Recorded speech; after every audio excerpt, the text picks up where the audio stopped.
Hello everyone. आज हम बात करेंगे प्लस टू क्लास की बिजनेस स्टडी की। जो हमारे सामने क्वेश्चन है वो है national stock exchange of India NSEI। इसके बारे में हम बात करने वाले हैं। तो NSEI का मतलब तो आप समझ चुके हैं इसका पूरा नाम। ये एक स्टॉक एक्सचेंज है, भारत में शेयर बाज़ार है, मतलब ये भारत का। तो NSEI परंपरागत स्टॉक एक्सचेंज की प्रतियोगी के रूप में स्थापित की गई एक स्टॉक एक्सचेंज है, बताया ना मैंने। तो जिस पर मध्यम और बड़े आकार की जो कंपनियां हैं सरकारी प्रतिभूतियों में व्यवहार किया करती हैं, ठीक है। और यह स्टॉक एक्सचेंज क्या है, पूर्णतः कंप्यूटरकृत है। कंप्यूटराइज्ड है सारा काम। व्यवहारों की तेज गति है जो उसको तेज़ी से काम करता है और पूर्ण पारदर्शिता से होता रहता है इसमें काम।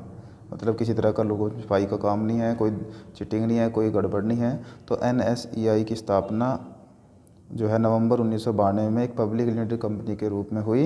और प्रवर्तक के नाम क्या कहते हैं, इन्होंने इसको बनाया भाई। IDBI, IFCI, ICICI, ILIC, GIC और ये SBI जो कैपिटल मार्केट हैं, और ये stock holding corporation of India limited है, ठीक है ना। Infrastructure leasing and financial service limited. तो इस तरह से इन सारे के सारों ने मिलकर क्या करा है, इसको बनाया है। किसको भाई, national stock exchange of India को, ठीक है। 1992 में इसकी स्थापना हुई है। अब इसकी विशेषताएं देखिए क्या क्या हैं। तो विशेषताएं आप मीनिंग से समझ गए होंगे, कंप्यूटरकृत है, ये है वो है, इस तरह से चलेगा। फिर भी आप देखिएगा, सबसे पहले इसकी विशेषता या फीचर्स या जो भी है आप बोलते हैं प्रकृति, वो है एक है मॉडल एक्सचेंज। तो NSEI अपनी तरह की पहली स्टॉक एक्सचेंज है। इस पर प्रतिभूतियों के व्यवहार की पद्धति बहुत ही सरल, कुशल, पारदर्शी होती है, ठीक है ना।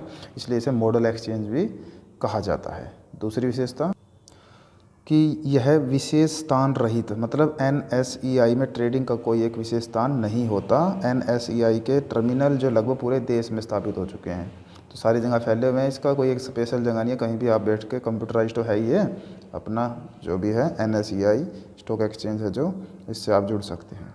दो अंग।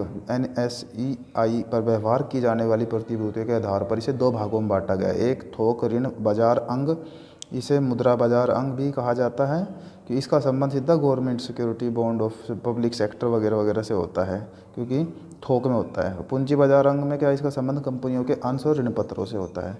तो जिस तरह से हमने वित्तीय बाजार को दो भागों में बांटा था ना, मुद्रा बाजार और पूंजी बाजार, तो इसी तरह से लगभग लगभग है। वहाँ पे ट्रेजरी बिल, कमर्शियल पेपर वगैरह थे ना एक उसमें, तो इसी तरह दो अंगों में बांटा गया इसको, NSEI को। उसके बाद है आसान पहुँच। आसान पहुँच का मतलब है कि जो विशेष स्थान रही स्टॉक एक्सचेंज है होने के कारण प्रत्येक छोटा बड़ा निवेशक यहाँ आसानी से पहुँच सकता है और कोई प्रॉब्लम नहीं होती किसी को भी। एक ही मूल्य, परंपरागत पद्धति में एक ही कंपनी के अंश का विभिन्न शेयर बाजारों में अलग अलग मूल्य हो सकता है, लेकिन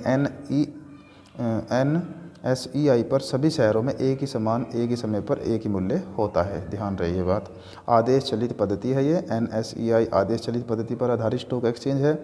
इसका अभिप्राय यह है कि पहले प्रतिभूतियों के क्रय विक्रय है जो, यह आदेश देते हैं कि वे किस प्रतिभूति को कितनी मात्रा में, किस भाव से, किस समय तक खरीदने और बेचने के लिए तैयार है। दोनों का उसकी इनपुट आउटपुट ले लेते हैं पहले, और कंप्यूटर को यह संदेश मिलते ही आदेश मिलान की प्रक्रिया शुरू की जाती है। जैसे ही बढ़िया मिलान मिलता है, कंप्यूटर की सूचना तुरंत स्क्रीन पर दिखा देगा। तो आदेश चलित पद्धति का मतलब है जो रेट, भाव, मोल तो लाभ बता रहे हो, शेयर खरीदना चाहते हो, बेचना चाहते हो, वो उसमें डाल दिए जाएंगे। जैसे ही मिलान होगा तुरंत आपके सामने स्क्रीन पर इसके बारे में बात आ जाएगी।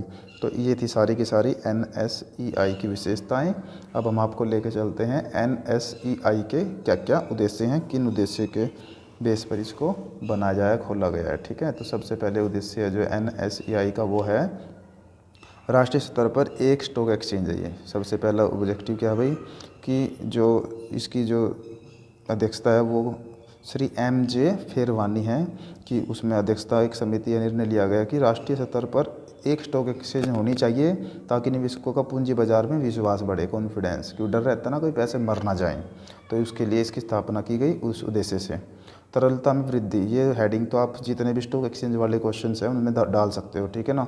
स्थानीय स्टॉक एक्सचेंज पद्धति में प्रतिभूतियों में तरलता की कमी रहती है, क्योंकि एक स्टॉक एक्सचेंज पर व्यवहार करने वाले लोगों की संख्या लिमिटेड होती है, मतलब ज़्यादा नहीं होती।